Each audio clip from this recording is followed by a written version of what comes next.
Alright, we're here at gotomath.com, and you can leave a message, give me a shout out. I might be on here live. Just click on the shout button there and leave a message. Like I said, that's a live chat and I may be here.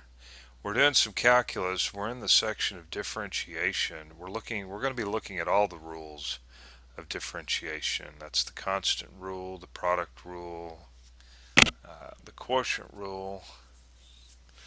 There's the general power rule. Anyway, we're going to be looking at all the rules and lots of problems here in all these sections, but this is the one we're in right here. Of course, we're going to start with something easy. Now, I just got through doing some videos on this section right here. We don't have a whole lot of problems just yet, but this is a shortcut way, right? We're not going to be finding the derivative by the definition. That'd be terrible. We're going to be doing it doing the shortcut way of finding the derivative. All right, and we've got y is equal to 10. So let's, whoa, that was the last problem. It was a nightmare. So we have y is equal to 10, and we're wanting to find y prime. Okay, so if we're wanting to find the derivative, we're going to use this notation. If we start out with y, then we want to write y prime. Well, the derivative of a constant is 0. Now, I didn't really talk too much about it in the previous section on what's actually going on here.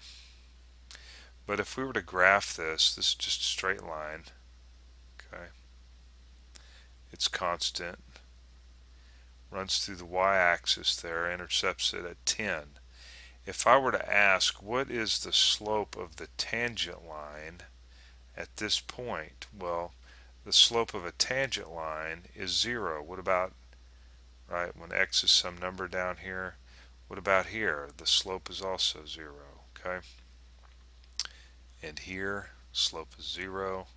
So as you can see, no matter for every value, for every x, right, the slope is going to always be 0 there. Okay, so one way of looking at it, of course it's kind of hard to see it through this straight line here, but it's best if we looked at a curve like that. And if you're wondering what is a tangent line, this is a line that's tangent at that point on the curve. Here is another tangent line. We could put a tangent line right here to this point. So you could see the slope of the tangent line is different, okay, depending on where we're at here on this curve. All right, these are all tangent lines, okay? And we use the definition of the derivative to actually derive up this derivative. You better understand where this tangent line is actually coming from when we do talk about that. If I had a curve, okay, and I picked a point here and then a point here, and I want to draw a line that passes through both these points, and I want to find the slope of that line.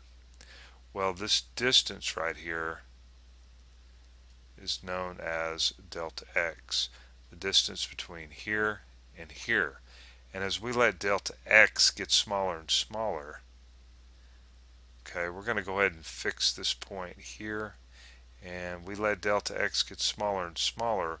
What happens is this secant line approaches the tangent line, I guess you could say.